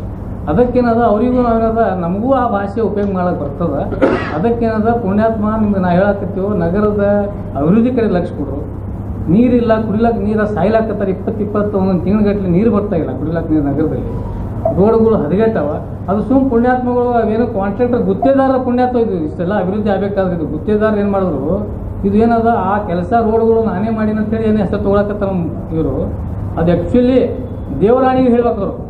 ಇದು ಗುತ್ತೇದಾರರು ಅಲ್ಲಿ ಏನದ ಹೋದ್ಸಲ ಏನೋ 40% ಏನು ನಡೆದಿತ್ತು, ಆ 40% ಕೊಟ್ಟು ಇವ್ರನ್ನ ಆ ಮಂಜೂರು ಮಾಡ್ಕೊಂಡು ಬಂದು ಅವ್ರು ಕೆಲಸ ಮಾಡಿರೋದು. ಹೊರತಾಗಿದ್ದು ನಗರ ಶಾಸಕರದ್ದು ಏನೂ ಇದ್ರಾಗಿದ್ದು ಸೇರಿಲ್ಲ. ಇದು ನಾವು ಎಲ್ಲಿ ಬೇಕಾದ್ರೆ ಗಂಟೋಷ್ಟವಾಗಿ ಹೇಳಕ್ಕೆ ಅನಿಸ್ತಿದ್ದೀನಿ. ಅದಕ್ಕೇನದ ಪುಣ್ಯಾತ್ಮ ನಾವು ಜನ ಯಾರು ಮತ ಹಾಕ್ಯಾರಲ್ಲ, ಹಿಂದೂ ಸಮಾಜದವರೇ ಆರ್ಟ್ಸ್ ತಂದಾರತ್ತಲ್ಲ, ಅವ್ರ ಬಗ್ಗೆ ಕಾಳಜಿ ಮಾಡು. ಮುಸ್ಲಿಂ ಮಂದಿ ಬಿಡಬೇಕಲ್ಲ. ಅವ್ರು ಅಲ್ಲಿ ಸಾಯ್ಲಾಕತ್ತಾರ, ನೀರಿಲ್ಲ ಕುಡಿಲಾಕ. ಹೆಣ್ಮಕ್ಳು ದಿವಸ ಇದು ಹಿಡಿ ಶಾಪ್ ಹಾಕ್ಲಾಕತ್ತಾರ. ಅಂಥ ಕೆಲಸ ಬಿಟ್ಟು ಅಭಿವೃದ್ಧಿ ಕಡೆ ಲಕ್ಷ್ಯ ಕೊಡೋದು ಬಿಟ್ಟು ಪಾಕಿಸ್ತಾನ ಮುಸ್ಲಿಮ ಬರೀ ಇದೇ ಹೇಳ್ಕೊತ ಹೋಗೋದು. ಅದಕ್ಕೆ ದಯವಿಟ್ಟು ನಾನು ಯತ್ನಾಳವ್ರಿಗೆ ಹೇಳೋದು ಅಂದರೆ, ಮತ್ತೆ ಮೊನ್ನೆ ಒಂದು ಹೇಳ್ಬಿಟ್ರು ಏನಂದ್ರೆ, ನಾನು ಆದಿಲ್ ಶಾಖ ಬಾಪ್ ಅಂತ ಹೇಳಿದ್ರು. ಆದಿಲ್ ಶಾಖ ಬಾಪ್ ಅಂದ್ರೆ ಮತ್ತು ಆದಿಲ್ ಶಾ ತಂದೆ ಅಂತ ಹೇಳ್ದಂಗಾಯ್ತು. ಬಾಪ್ ಅಂದ್ರೆ ತಂದೆ. ಮತ್ತು ಅವರು ಇಬ್ಬರು ಮಕ್ಳು ಅದಾರ, ಮತ್ತು ಅವ್ರು ಏನು ತಿಳ್ಕೊಬಾರ್ದು. ನಮ್ಮಪ್ಪ ನಾವು ಇವ್ರು ತಿಳ್ಕೊಂಡೀವಿ, ಮತ್ತು ನಮ್ಮ ಬಾಪ್ ಮತ್ತು ಇವ ಬೇರೆ ಹೇಳಕತ್ತ ಅಂತ ಹೇಳಿ ಇದು ಅಂದ್ರೆ ಇದು ಅರ್ಥ ಬೇರೆ ಬೇರೆ ಅದು ಆಗ್ತಾವ ಮುಂದೆ. ಮತ್ತು ಆದಿಲ್ ಶಾ ವಂಶಾವಳಿ ಒಳಗೆ ಬಂದಂಗೆ ಆಯ್ತಲ್ಲ ಇದು. ಮತ್ತು ಆದಿಲ್ ಶಾ ಅಪ್ಪ ಅಂದ್ರೆ ಆದಿಲ್ ಶಾ ಅಪ್ಪ ಯೂಸುಫ್ ಆದಿಲ್ ಶಾ ಅದಾನ. ಯೂಸುಫ್ ಆದಿಲ್ ಶಾ ಅಂದ್ರೆ ಯೂಸುಫ್ 3ನೇ ಆದಿಲ್ ಶಾ ಅವ ಅದಾನ. ಮತ್ತು ಇವನು ಯಾರ ಮಗನೂ ನಾವು ನಮ್ಮ ಆದಿಲ್ ಶಾ ವಂಶಾವಳಿ ಅಂದ್ಕೊಳ್ಳಿ. ಮತ್ತು ಇದು ನಮಗೆ ಇವ ಹಿಂದೂ ನಕಲಿ ಹಿಂದೂ ಅದಾನ ಅಂತದ್ದು ಅರ್ಥ. ಮತ್ತೀಗ ಇವ ಏನು ಮುಸ್ಲಿಂ ವಂಶಾವಳಿಗೆ ಅದಾನೋ, ಏನು ಹಿಂದೂ ಜಾತಿ ಒಳಗೆ ಬಿಟ್ಟಾನೋ ಅಂದ್ರೆ ತಂತಾನೇ ಒಂದು ಇಡೀ ಪಬ್ಲಿಕ್ ಭಾಷಣ ಒಳಗೆ ಹೇಳ್ತಾನಂದ್ರೆ, ನಾನು ಆದಿಲ್ ಶಾ ಅಪ್ಪ ಹೇಳಿದಾಗ ಸ್ವಲ್ಪ ಕನ್ಫ್ಯೂಸ್ ಆಗ್ಲಾಗ್ತದೆ. ಅದಕ್ಕೇನದ ನಾವು ಈ ರೀತಿ ಒಬ್ಬ ಜವಾಬ್ದಾರಿ ಸ್ಥಾನದಲ್ಲಿ ಇರುವಂಥ ವ್ಯಕ್ತಿ ಇಂಥ ಭಾಷೆ ಉಪಯೋಗ ಮಾಡಬಾರ್ದು. ಅದು ಇನ್ನೊಂದು ಏನದ, ಈ ಸಂಘಟಕರು ಏನದಲ್ಲ, ಈಗೇನು ಕಾರ್ಯಕ್ರಮ ಮಾಡಿದ್ರಲ್ಲ, ಇವರಿಗೊಂದು ಪೊಲೀಸ್ ಇಲಾಖೆ ಒಂದು ಒಪ್ಪಿಗೆ ಪತ್ರ ತೊಗೊಂಡಿರ್ತಾರೆ ಒಂದು. ಯಾಕಂದ್ರೆ ನಾವು ಯಾವುದೇ ಒಂದು ಸಭೆ ಸಮಾರಂಭ ಮಾಡಬೇಕಾದ್ರೆ ಒಂದು ಒಪ್ಪಿಗೆ ಪತ್ರ ತೊಗೊಂಡಿರ್ತಾರೆ. ಈ ರೀತಿ ನಾವೆಲ್ಲ ಏನಾದರೂ ಅನಾಹುತಗಳಾದ್ರೆ, ಯಾವುದೇ ವೇದಿಕೆ ಮೇಲೆ ಬೇರೆ ಕೋಮುಗಳಾಗಲಿ ಅಥವಾ ಇನ್ನಿತರ ಹೇಟ್ ಆಗುವಂಥ ಸ್ಪೀಚ್ ಆದರೂ ಅಥವಾ ಇನ್ನಿತರ ಏನಾದರೂ ತೊಂದರೆಗಳಾದಾಗ ಅದಕ್ಕೆ ನೇರ ಹೊಣೆಗಾರಕ್ಕೆ ನಾವೇ ಹೇಳಿರ್ತಾರೆ. ಅದಕ್ಕಾಗಿ ನಾನು ಮಾನ್ಯ ಪೊಲೀಸ್ ವರಿಷ್ಠಾಧಿಕಾರಿಗಳನ್ನು ವಿನಂತಿಏನಂದ್ರೆ, ಆ ಯಾರು ಸಂಘಟಕರಿದ್ರು ಈ ಕಾರ್ಯಕ್ರಮ ಮಾಡಿದ್ರು ಅವ್ರ ಮೇಲೆ ತಕ್ಷಣ ಅವ್ರ ಮೇಲೆ FIR ಮಾಡಿ ಅವ್ರ ಮೇಲೂ ಕೇಸ್ ಮಾಡಬೇಕು. ಯಾಕಂದ್ರೆ ಈಗ FIR ಮಾಡಿ ಅಂದ್ಕೋ ಈ FIRಗೆ ಅದಕ್ಕೆ ಲಿಂಕ್ ಆಗ್ತದೆ. ಈ ಸಭೆ ಮಾಡಿದವ್ರು ವೇದಿಕೆ ಮಾತಾಡಿದವ್ರ ಮೇಲೆ ನೀವು ಮಾಡಿರಿ, ಈಗ ಸಭೆ ಮಾಡಿದವ್ರ ಮೇಲೆ ಮಾಡಬೇಕಾಗ್ತದೆ. ಈಗ ಅವ್ರು ಯಾರದಾರ ಅದು ಮಾಡಿದವ್ರು. ಯಾಕಂದ್ರೆ ನೀವು ಆಲ್ರೆಡಿ ನೀವು ಒಪ್ಪಿಗೆ ಪತ್ರ ತೊಗೊಂಡಿರ್ತಾರಲ್ಲ, ಕಂಡೀಷನ್ಸ್ ಅದಾವ ಅದ್ರಾಗ. 12 ಕಂಡೀಷನ್ಸ್ ಇದಾವೆ ಅದ್ರಾಗ ಇರ್ತಾವಲ್ಲಿ. ಪೊಲೀಸ್ ಒಂದು ಒಪ್ಪಿಗೆ ಪತ್ರ ಕೊಡ್ಬೇಕಾ, ಪರವಾನಗಿ ಕೊಡ್ಬೇಕಾ. ಇನ್ನೊಂದು ಧ್ವನಿವರ್ಧಕ KP ಆ್ಯಕ್ಟ್ ಒಳಗೆ 136 ಮತ್ತು 107 ಧ್ವನಿವರ್ಧಕ ಬಳಕೆ ಬಗ್ಗೆ ಸ್ಟ್ರಿಕ್ಟ್ ಆಗಿ ಸುಪ್ರೀಂ ಕೋರ್ಟ್ದು ಕೂಡ ಆದೇಶ ಇದೆ, BG ಹಚ್ಚಬಾರ್ದು ಅಂತೇಳಿ. ಇವರು ರಾತ್ರಿ ಪೂರ್ತಿ ಅವ್ರ ಸಮಯ ಏನಿದ್ರು ಕೂಡ ಶಾಸಕ ಇದ್ದರೆ ಅಧಿಕಾರಿ ಇದ್ದರೆ ಏನು ಬೇಕಾದ್ರೂ ಮಾಡ್ಕೋಬೋದು. ನಾವು ಅವ್ರ ಸಮಯ ಅದಕ್ಕೆ ಸುಪ್ರೀಂ ಕೋರ್ಟ್ ಆದೇಶ, ಸರ್ಕಾರದ ಆದೇಶ, ಪೊಲೀಸ್ ಇಲಾಖೆಯ ಕಾನೂನು ಎಲ್ಲ ನೀವು ಗಾಳಿ ತೂರೋದನ್ನೋದು ಅವರಿಗಷ್ಟು ಕಾಯ್ದೆ. ಉಳಿದವರಿಗೆ ಬೇರೆ ಸಾಮಾನ್ಯ ಹೋರಾಟಗಾರರಿಗೆ, ರೈತ ಹೋರಾಟಗಾರರಿಗೆ ಯಾರಾದರೂ ಒಂದು ಸಭೆ ಸಮಾರಂಭ ಮಾಡಿದ್ರೆ ಅವರಿಗೆಲ್ಲ ಇದು ಕಂಡೀಷನ್ಸ್ ಹಾಕ್ತಾರಲ್ಲ ಇವರು. ಮತ್ತು ಈ ಶಾಸಕರಿಗೆ ವೇದಿಕೆ ಮೇಲೆ ಇದ್ದಾಗ ಅವ್ರಿಗೇನು ಯಾರು ಹೋಗ್ಲಕ್ಕೆ ಯಾಕೆ ಪೊಲೀಸರು ಹೋಗಿ ನಿಲ್ಲಿಸ್ಬೇಕಾಗಿತ್ತದು? ಆ DJ ಯಾಕೆ ನಿಲ್ಲಿಸಬಾರದು? ಅಲ್ಲಿ ಸುಪ್ರೀಂ ಕೋರ್ಟ್ ಈ ರೀತಿ ಒಂದು ಇದಾಗಿತ್ತು. ಅದ್ರ ಜೊತೆಗೆ ಇನ್ನೊಂದು ಏನಂದ್ರೆ,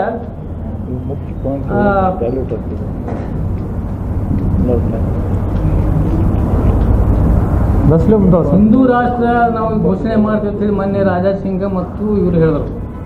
ಮೊನ್ನೆ ಹೈಕೋರ್ಟ್ದ ಆದೇಶ ಆಗಿದೆ, ಹಿಂದೂ ರಾಷ್ಟ್ರ ಹೇಳಿದ್ರೆ ಅದು ರಾಷ್ಟ್ರ ವಿರೋಧಿ ಅಂತ ಹೇಳಿ ಮೊನ್ನೆ ತಾನೇ ಹೋದ ವಾರದಲ್ಲಿ ನಮ್ಮ ಹೈಕೋರ್ಟ್ನಲ್ಲಿ ಒಂದು ಆದೇಶ ಇದೆ. ಇನ್ನೂರಿಗೆ ಅದು ಆಗೋರಿಗೆ ಈ ರೀತಿ ಹೇಳಿದ್ರೆ ಅದನ್ನು ದೇಶ ವಿರೋಧಿ ಚಟುವಟಿಕೆ ಅಂತ ಹೇಳಿ ಸ್ಪಷ್ಟವಾದಂಥ ಹೈಕೋರ್ಟ್ ಆದೇಶ ಇದೆ.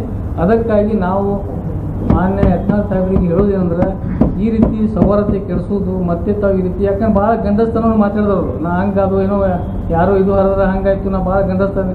ಮತ್ತು ಹಂಗಷ್ಟು ಗಂಡಸ್ತನ ಇದ್ರೆ ಆ ಪಾಪ ಅಮಾಯಕ ಎಲ್ಲ ಕಾರ್ಯಕರ್ತರಿಗೆ ಇದು ಪೊಲೀಸ್ ಸ್ಟೇಷನ್ ಒಳಗೆ ಅರೆಸ್ಟ್ ಮಾಡಿಸಿ ತಾವು ಹೋಗಿ ಕೋಲ್ಹಾಪುರ ಒಳಗೆ ಲಾಡ್ಜ್ ಒಳಗೆ ಹೋಗಿ ಡೊಕ್ಕ ಕೂತಿದ್ರಲ್ಲ. ಅವಾಗ ಬಾಗಲಕೋಟೆ SP ಓದಿ ತೊಗೊಂಡು ಬಂದ. ಅವಾಗ ಈ ಮಿಲ್ಟನ್ ಯಾರು ಅವರು ಗಿಡ ಮಾಡೀನಿ ಬರೀ ಮಾರ್ಟಿನ್ ಅಂತೇಳಿ ಇಂಥ ಎಸ್ ಪಿ ಇದ್ರು ಬಾಗಲಕೋಟೆ ಅವಾಗ ಹೋಗಿ ಹಿಡ್ಕೊಂಡು ಬಂದ್ರು ಅವಾಗ ಈ ಕಡೆ 100 ಮಂದಿ ಆ ಕಡೆ 100 ಮಂದಿ ಮೇಲೆ ಕೇಸ್ ಬಿತ್ತು ಮನೆ ಅದು ಕೇಸ್ ಇನ್ನ ನಡೆದವರು ಇಂಥ ಪ್ರಚೋದನಕಾರಿ ಮಾಡೋದು ಯುವಕರಿಗೆ ತಪ್ಪು ಸಂದೇಶ ಕೊಡೋದು ತಪ್ಪು ಇತಿಹಾಸ ಹೇಳೋದು ಶಿವಾಜಿ ಇತಿಹಾಸ ಈಗ ನಮ್ಮ ತಪ್ಪಾಗಿ ಹೇಳಿದಾಗೆ ಅಲ್ಲಿ ಶಿವಾಜಿ ಜಯಂತಿ ಅಂದ್ರೆ ಯಾವಾಗ ಬೇಕಾದ್ರೆ ಜಯಂತಿ ಮಾಡೋದು ಅದ್ರದ್ದು ಏನಾರ ಒಂದು ಮಹತ್ವ ಬೇಕಲ್ಲ. ಒಂದು ಶಿವಾಜಿ ಜಯಂತಿ ಆಗಲಿ ಯಾವ ಮಹನೀಯರ ಜಯಂತಿ ಮಾಡಬೇಕಾದ್ರೆ ಅವರ ಒಂದು ದಿವಸ ಇರ್ತಾವೆ, ಒಂದು ದಿನಾಂಕ ಇರ್ತಾವೆ ಅಥವಾ ಮಾಡಿ ಇಲ್ಲ ಅವ್ರಿಗೆ ಬೇರೆ ಇದಾಗ ಮಾಡ್ಬಾರ್ದು ನಮ್ದಿಲ್ಲ. ಆದ್ರೆ ಅವರ ಆದರ್ಶ ಏನದಾವ ಅವ್ರ ಬಗ್ಗೆ ಒಂದು ಗುಣಗಾನ ಮಾಡ್ತಾರೆ ಬಿಟ್ಟು ಬರೀ ಮುಸಲ್ಮಾನರಿಗೆ ಪಾಕಿಸ್ತಾನ ವಿರುದ್ಧ ಮುಸಲ್ಮಾನ ವಿರುದ್ಧ ಸಭೆ ಇತ್ತು. ಏನು ಶಿವಾಜಿ ಜಯಂತಿ ಬಗ್ಗೆ ಇತ್ತು. ಶಿವಾಜಿ ಬಗ್ಗೆ ಇಡೀ ಇತಿಹಾಸ ಹೇಳ್ಬೇಕಾದ್ರೆ ಭಾಳ ಅದ. ಅವರೆಷ್ಟು ಸೌಹಾರ್ದತೆ ಉತ್ತಮ ಇಡೀ ರಾಷ್ಟ್ರದಲ್ಲೇ ಛತ್ರಪತಿ ಶಿವಾಜಿ ಮಹಾರಾಜ ಆ ಒಂದು ಜಾತ್ಯತೀತ ಮಹಾರಾಜ, ಜಾತ್ಯತೀತ ಒಬ್ಬ ರಾಜ ಇಡೀ ದೇಶದಲ್ಲೇ ಹುಟ್ಟಿಲ್ಲ ಅದನ್ನು ಹೇಳ್ತೇವೆ. ಮತ್ತು ಪಾಕಿಸ್ತಾನದ ಏನು ಧ್ವಜ ಹಾರಿಸಲ್ಲ ಈಗ ಯಾರಾದರೂ ಧ್ವಜ ಹಾರಿಸೋರಾಗಲಿ ಪಾಕಿಸ್ತಾನ ಈ ರಾಷ್ಟ್ರದಲ್ಲಿ ಇದ್ದು ಈ ರಾಷ್ಟ್ರದ ಅನ್ನ ಮತ್ತು ಗಾಳಿ ನೀರು ತಿಂದು ಏನು ದೇಶದ ದ್ರೋಹ ಏನು ಬಗೀತಾರ, ಪಾಕಿಸ್ತಾನ ಜಿಂದಾಬಾದ್ ಏನು ಮಾಡ್ತಾರ, ಪಾಕಿಸ್ತಾನ ಜೊತೆ ಇರ್ತಾರ, ಅಂಥವ್ರಿಗೆ ಗಲ್ಲು ಶಿಕ್ಷೆ ಕೊಡ್ಬೇಕಂತೇಳಿ ನಾವು ಈ ಸೌಹಾರ್ದ ವೇದಿಕೆಯಿಂದ ಒತ್ತಾಯ ಮಾಡ್ತೀವಿ. ಕೊನೆಯದಾಗಿ ನಮ್ಮ ಈಗ ಶಿವಾಜಿಯವ್ರ ಹೆಸರೊಳಗೆ ಅವ್ರ ಜಾತ್ಯತೀತತೆ ಛತ್ರಪತಿ ಅದರ ಅರ್ಥ ಎಲ್ಲರನ್ನೂ ಸಲ್ಲುವವರು ಅಂದಂಗದು. ಛತ್ರಿ ಅಂಡ್ರೆ ಒಂದು ಕೊಡೆಗಳ ಅಂಡ್ರೆ ಇರ್ತೇವಲ್ಲ ಅಂಬ್ರೆಲ್ಲ ಕೆಳಗೆ ಎಲ್ಲರನ್ನೂ ಸಮಾನವಾಗಿ ಕಾಣೋರು ಅಂತ ಅರ್ಥ ಅದು. ದೇಶದ್ರೋಹಿ ಬಗ್ಗೆ ಮಾತಾಡಿದರೆ ಅದು ಖಂಡನೀಯ, ಅವ್ರಿಗೆ ತಪ್ಪಾಗ್ಯದ, ಅವ್ರಿಗೆ ಶಿಕ್ಷೆ ಆಗಬೇಕು. ಅದು ಯಾವ ಜಾತಿಯವರು ಎದುರಿಸಿದ್ರೆ ದೇಶದ್ರೋಹಿ ಬಗ್ಗೆ ಅದಕ್ಕೆ ಯಾರೂ ಸಪೋರ್ಟ್ ಮಾಡೋದಿಲ್ಲ. ಅದು ನಾವು ಎಲ್ಲರೂ ಅವರಿಗೆ ಶಿಕ್ಷೆ ಕೊಡಬೇಕು ಅನ್ನೋದು ಒಂದು ಮಾತು. ಎರಡನೇದಾಗಿ ಇನ್ನು ಏನು 4ನೇ ತಾರೀಕಿನ ದಿವಸ ಏನು ಮಾಡಿದ್ದಾರೆ ಅವ್ರು ಯಾವ ಶಬ್ದಗಳನ್ನು ಬಳಸಿದ್ದಾರೆ, ಯಾವ ಶಬ್ದಗಳನ್ನು ಬಳಸಿದ್ದಾರೆ, ಅವ್ರೊಂದು ದೊಡ್ಡ ಸ್ಥಾನದಲ್ಲಿ ಇದಕ್ಕಿಸಿ ಈ ಥರ ಬಳಸೋದ್ರಿಂದ ಅದಕ್ಕೆ ನಾವು ಅದಕ್ಕೆ ಉತ್ತರ ಕೊಡ್ಬೋದು. ಆದರೆ ಅವ್ರಾಗ ನಮ್ಮರಾಗ ಯಾರು ಇಲ್ಲ. ಅವ್ರು ಮಾಡಿದ್ದಕ್ಕೆ ತಪ್ಪಿಗೆ ನಾವು ತಪ್ಪು ಮಾಡಿದ್ರೆ ಏನೂ ಅರ್ಥ ಇರೋದಿಲ್ಲ. ಬಟ್ ಇಲ್ಲಿ ಬಿಜಾಪುರ್ನಲ್ಲಿ ಎಲ್ಲ ಸಮಾಜ ವರ್ಗದವರು ಎಲ್ಲ ಜಾತಿಯವರು ಭಾವೈಕ್ಯತೆಯಿಂದ ಎಲ್ಲರೂ ಕೂಡಿ ಒಂದು ಇದು ಇರ್ತೈತಿ. ಎಲೆಕ್ಷನ್ ಬಂದಾಗ ಇದು ಎಲ್ಲ ಎಲೆಕ್ಷನ್ ಸಂಬಂಧ ಮಾಡಕತ್ತಿದ್ರು, ಬೇರೆಯವ್ರಿಗೆ ಇದು ಇಲ್ಲ. ಮತ್ತು ಇತ್ತಿತ್ತಲಾಗಿ ಒಂದು ಸ್ವಲ್ಪ ಅವರು ಏನು ದವಾಖಾನೆಗೆ ತೋರಿಸ್ಬೇಕು ಅವ್ರು, ಯಾಕೆ ಏನೂ ತೊಂದರೆ ಆಗಿದೆ. ಆ ತೊಂದರೆಯಿಂದ ಎಲ್ಲ ಮಾತಾಡ್ತಿದ್ದಾರೆ. ದಯಮಾಡಿ ಅದು ಈ ಥರ ಮಾತಾಡಿದ್ರಿಂದ ಸಹಿಸೋದು ಭಾಳ ಕಷ್ಟ ಆಗುತ್ತೆ. ಯಾಕಂದರೆ ಒಂದು ಲಿಮಿಟ್ ಇರ್ತೈತಿ, ಯಾವುದೇ ಕೆಲಸ ಮಾಡಬೇಕಾದ್ರೆ ಒಂದು ಲಿಮಿಟ್ ಇರ್ತೈತಿ. ಅದು ಯಾರಿಗೆ ಬೈಬಾರ್ದು. ಯಾರು ತಪ್ಪು ಮಾಡೋದು ತಪ್ಪು ಮಾಡೋದು ವರ್ತಿಗೆ ಬೈದು, ತಪ್ಪಾಗಿ ಮಾಡೋದು ತಪ್ಪಾಗಿ ಬೈದು. ಇಡೀ ಸಮಾಜಕ್ಕೆ ಬೈಯೋದು ಅದು ಸರಿ ಕೆಲಸ ಅಲ್ಲ. ಯಾವುದೇ ಸಮಾಜದವರು ಸಹಿಸ್ಕೊಳ್ಬೇಕ, ಮುಸಲ್ಮಾನರು ಅಷ್ಟೇ ಅಲ್ಲ, ಯಾವುದೇ ಸಮಾಜದವರು ಸಹಿಸ್ಕೊಳ್ಬೇಕು. ಯಾಕಂದರೆ ಸಮಾಜ ಮಾಡಿದ ತಪ್ಪಲ್ಲದು, ಯಾವುದೋ ಒಂದು ವ್ಯಕ್ತಿಗತ ಮಾಡಿದ ತಪ್ಪು, ಯಾವ ಸಂಘಟನೆ ಮಾಡಿದ ತಪ್ಪು ಅವರಿಗೆ ಮಾತ್ರ ಹೇಳಬೇಕು. ಪರಂತು ಇಂಥವು ಕೆಟ್ಟ ಶಬ್ದಗಳು, ಕೈದು ಬೈಗಳು, ಆ ಬೈಗಳನ್ನು ಕೇಳಿದ್ರೆ ಆ ಗಲ್ಲಿಕ ಗುಂಡಾನು ಮಾಡೋದಿಲ್ಲ. ಆ ಥರ ಒಂದು ಶಬ್ದಗಳನ್ನು ಉಪಯೋಗಿಸ್ತಾರೆ. ಒಂದು ಸ್ಥಾನಮಾನಕ್ಕೆ ಅದು ಗೌರವ ಇದೆ, ಆ ಗೌರವ ಇಟ್ಕೊಂಡು ಮಾತಾಡಬೇಕು. ನೀವು ಯಾವುದೇ ಫಂಕ್ಷನ್ ಮಾಡೋದಕ್ಕೆ ತಕರಾರಿಲ್ಲ, ಯಾವುದೇ ಫಂಕ್ಷನ್ ಮಾಡಿದ್ರೆ ನಮ್ಗೆ ಬೆಂಬಲ ಇದೆ. ಬಟ್ ನಾವು ಯಾವ ಪಕ್ಷಕ್ಕೆ ಹೋಗಿ ಏನು ಮಾತಾಡ್ತೀರಿ ಅದಕ್ಕೆ ನಾವು ಅದು ಇದು ಅರ್ಥ ಮಾಡ್ಕೊಳ್ಬೇಕು. ಈಗ ಯಾವುದೇ ಬಂದ ಬೇರೆ ವಿಷಯ ಮಾತಾಡ್ತೀರಿ ಅಂದರೆ ಅದಕ್ಕೆ ಅದು ಶೋಭೆ ತರುವುದಿಲ್ಲ. ನೀವು ಯಾವ ಸಂಬಂಧಕ್ಕೆ ಹೋಗಿರ್ತೀರಿ, ಯಾವ ಕಾರ್ಯಕ್ರಮಕ್ಕೆ ಹೋಗಿರ್ತೀರಿ ಅದ್ರ ತಕ್ಕದ ಮಾತಾಡಿದ್ರೆ ಆ ಕಾರ್ಯಕ್ರಮಕ್ಕೆ ಇದು ಬರ್ತೈತಿ. ಇದಕ್ಕೆ ಆ ಕಾರ್ಯಕ್ರಮಕ್ಕೆ ಅವಮಾನ ತರುವಂಥ ಕೆಲಸ ಮಾಡಿ. ಯಾಕಂದ್ರೆ ಶಿವಾಜಿ ಮಹಾರಾಜ್ ಬಗ್ಗೆ ಎಲ್ಲರೂ ಹೇಳಿದ್ದಾರೆ. ಒಂದು ದಿವಸ ಅವರು ಒಂದು ಇದಕ್ಕೆ ಹೋಗೋ ಟೈಮ್ನಾಗ ಹೈದರಾಬಾದ್ ಹೋಗೋ ಟೈಮ್ನಾಗ ಸೇನಾಪತಿ ಕರೆದ್ರು. ಅವ್ರು ಹೇಳಿದ್ರು ಇಲ್ಲಿ ಗುರುದಾರ್ ಇರಲಿ, ಇಲ್ಲಿ ಮಸೂದ್ ಇರಲಿ, ಮಂದಿರ್ ಇರಲಿ, ಹೆಣ್ಮಕ್ಳಿರಲಿ, ಅವ್ರಿಗೆ ಯಾರೂ ಟಚ್ ಮಾಡೋದ್ರೆ ನೀವು ಗೆಲ್ಕೊಂಡು ಬರಬೇಕು. ಈ ಮಾತು ಅವ್ರು ಹೇಳಬೇಕಾದ್ರೆ ಒಂದು ಏನಾದರೂ ಅವ್ರು ಜಾತಿ ಸಂಬಂಧ ಹೇಳಿದ್ರೆ ಒಂದು ಇದು ಆಗ್ತದೆ. ಅವ್ರು ತಮ್ಮದೇ ಆದ ಅಧಿಕಾರದಲ್ಲಿ ಯಾರಿಗೊಂದು ಇದು ಮಾಡಬಾರ್ದು ಅಂತ ಅವ್ರು ಹೇಳಿದವರು. ಮತ್ತು ಅವ್ರ ಬಗ್ಗೆ ಅದು ಗುಣಗಾನ ಮಾಡೋದು ಬಿಟ್ಟು ಒಂದು ಮುಸಲ್ಮಾನ್ ಬೈಯೋದಾಗಲಿ, ಒಂದು ಯಾವುದಾರ ಬೈಯೋದಾಗಲಿ, SC/ST ಬೈಯೋದಾಗಲಿ ತಾವು ಮಾತಾಡಿದ್ದು ಸರಿಯಲ್ಲ. ಅದು ಖಂಡನೀಯ ವಿಷಯ. ನಾವು SP ಸಾಹೇಬ್ರ ಬಳಿ ಒಂದು ವಿನಂತಿ ಮಾಡ್ತೀನಿ, ಯಾರೇ ಮಾಡಿದ್ರು ಅಂತ ಬಳಿ ತಕ್ಷಣವೇ ಕ್ರಮ ತೊಗೋಬೇಕು. ಅವ್ರು ಯಾರಾದ್ರೂ ನೋಡಬಾರ್ದು. ಅದು ನೋಡಲಾರ್ದೆ ಅವ್ರು ತಾವರು ತೊಗೊಳ್ಳೋ ಅವ್ರಿಗೆ ಈಗ ಹೈದರಾಬಾದ್ನಿಂದ ಬಂದು ಬೆಂಕಿ ಹಚ್ಚಿ ಹೋಗ್ಕೊಂಡು ಸುಡೋರು ಯಾರು? ನಾವು ಇರೋರು ಇಲ್ಲಿ ಬಿಜಾಪುರ್ನವ್ರು. ಯಾವನೋ ಒಬ್ಬ ಕರೆದ್ ಕಿಶಿ ನಾವು ಮಾಡ್ಕಿಸಿ ಅವ ರಾಜ ಬಂದ್ ಕಿಶಿ ಹೇಳ್ದಂದ್ರೆ ಅವ ರಾಣಿಗಲ್ಲಿ ಬಿಟ್ಬಿಟ್ಟು ರಾಜ ಇಲ್ಲ ಬೆಳ್ಕೋತಾನ. ಅವನ ಮಕ್ಕಳಿಗೆ ಅವ್ನಿಗೆ ಏನಾದ್ರು ತೊಂದರೆ ಆಗಿತ್ತಂದ್ರೆ ಅವ್ನಿಗೆ ಗೊತ್ತಾಗ್ತೈತಿ. ಅಲ್ಲಿ ಬಂದು ಕಿಶಿ ಮಾತಾಡೋ ಟೈಮ್ನಾಗ ಮಾತಾಡೋ ಟೈಮ್ನಾಗ ಅವರು ಯಾವ ಭಾಷೆ ಮಾತಾಡ್ಬೇಕನ್ನೋದು ಸ್ವಲ್ಪ ಅರ್ಥ ಮಾಡ್ಕೋಬೇಕು. ಯಾವುದು ಮಾಡಿ ಮಾತಾಡ್ಬೇಕು, ಅದ್ರ ಗುಣಗಾನ ಅದು ಮಾಡೋದು ಬಿಟ್ಟು ಏನು ಮಾಡಿದ್ರೆ ಅದು ಮಹಾ ಖಂಡನೀಯ ವಿಷಯ, ತಪ್ಪು. ಅದ್ರ ಬಲ್ಲಿಗೆ ತಕ್ಷಣವೇ SP ಸಾಹೇಬ್ರು ಅದು ಆ್ಯಕ್ಷನ್ ತಗೋಬೇಕಂತ ತಮ್ಮ ಪಂಚ ಮನವಿ ಮಾಡ್ಕೊಡ್ತೀನಿ. ಇನ್ನೊಂದು ಪರ್ಮಿಟ್ ಕೇಳತ್ತೀರಿ ಕಾಂಗ್ರೆಸ್ ಅವರು ಇದ್ದೀರಿ. ಹಾಂ, ಬಿಜಾಪುರ ಡಿಸ್ಟ್ರಿಕ್ಟ್ ಇಂದ 2 ಡಿಸ್ಟ್ರಿಕ್ಟ್ ಅದ ಹಾಂ, ಮತ್ತು ಗೌರ್ಮೆಂಟ್ ಇಂದ ಅದ. ಅಲ್ಲಿ ನೀವು ತಗೊಂಡ ಇದ್ರ ಬಗ್ಗೆ ಪ್ರೆಷರ್ ಹಾಕ್ತೀವಿ ಅಥವಾ ಅವ್ರ ಎಲೆಕ್ಷನ್ ಬಗ್ಗೆ ಸರ್, ಈಗ ನಾವು- ಇಲ್ಲ ಅಸೆಂಬ್ಲಿ ಮಾತಾಡ್ತಾರೆ ಅವರು ಸರ್ ಈಗ ಬಿಜಾಪುರದಾಗ ಅಷ್ಟೇ ಇಲ್ಲ ಅಲ್ಲೇನು ಮಾತಾಡ್ತಾರೆ. ಅದೇ ಸರ್ ಗೌರ್ಮೆಂಟ್ ಎಲ್ಲ ನಿಮ್ ಯಾಕೆ ಸೈಲೆಂಟ್ ಸರ್ ಇವತ್ತು ನಾವು 4 ತಾರೀಕು ಆಗಿದ್ದ ಘಟನೆ ಬಿಜಾಪುರ ನಾವು ಇದು ಮಾಡಾಕತ್ತು. ಇನ್ನು ನಾವೇನೈತಿ ನಿಯೋಗ ತೊಗೊಂಡು ಹೋಗಿ ಸರ್ಕಾರ ಬಳಿ ಮನವಿ ಮಾಡ್ತೀವಿ. ಸರ್ಕಾರ ಅದಕ್ಕೆ ಏನು ಆಕ್ಷನ್ ತಗೋಬೇಕಾಗಿತ್ತು ತಗೋತಾರೆ. ಪ್ರೆಷರ್ ಮಾಡ್ತೇವೆ. ಇಲ್ಲ, serious ಆಗಿದ್ದಕ್ಕೆ ಒಂದು ಭಾಗ ಇದೆ. ಹೇಳಿಲ್ಲ ಇದು 4 ವರ್ಷದಿಂದ ಹೇಳ್ಬೇಕು ಬಂದಾರ. ನಮ್ಮ ಮುಖ್ಯಮಂತ್ರಿಗಳು ಗಮನ ತರ್ತೇವೆ ಈಗ. ಸರ್ ಅವ್ರ ಪಾರ್ಟಿಯಾಗಿ ಅವ್ರ ಪಾರ್ಟಿ ಮಂದಿಗೆ ಬೈತಾರ, ಅವ್ರ ಪಾರ್ಟಿ ಅವ್ರಿಗೆ ಆಕ್ಷನ್ ತಗೊಂಡಿಲ್ಲ ಏನಂತಾನ. ಈಗ ನಾವು ನಮ್ಮ ಕೆಲಸ ನಾವು ಮಾಡ್ತೀವಿ. ಹೋಮ್ ಮಿನಿಸ್ಟರ್ ನಿಮ್ದದ ಒಂದು ನಿಯೋಗ ಹೋಗ್ತೀವಿ. ಮಾಡಕತ್ತಾರ. ಸರ್ ಅದೇ ಈಗ ನಾವು ಹೋಗಿ ಅವ್ರಿಗೆ ತಿಳಿಸ್ತೀವೋ ನೋಡಿ ಸರ್, ಅವ್ರು ಕೂಡ ಈಗ ಎಲ್ಲ ಗೊತ್ತದ. ಅವ್ರು ಯಾಕೆ ಅವರು ಇಲ್ಲ, ಒಂದು ಮಾತು ಹೇಳ್ತೀನಿ, ಬಸವನಗೌಡರ ಅಗೇನೆಸ್ಟ್ ಇದಕ್ಕಿಂತ ಮುಂಚೆ ನಾವು ಸಾಕಷ್ಟು ಸಲ ಪ್ರಯತ್ನ ಮಾಡಿದ್ರು FIR ಆಗ್ತಿದ್ದಿಲ್ಲ. ಒಂದೇ ಒಂದು ಸಲ ಅದು ನಮ್ಮ ಬಜಾರ್ ಒಳಗೆ ಆಗಿದ್ದಾಗ. ಈಗ ಇವತ್ತು ಆಗ್ಯದಂದ್ರೆ ಅದ್ರ ಬಗ್ಗೆ ಸರ್ಕಾರ ಮತ್ತೆ ಎಲ್ಲರೂ ಸೀರಿಯಸ್ ಮಾಡ್ಯಾವ್ರಿ. ಮತ್ತೆ FIR ದಾಖಲಾಗಿದೆ.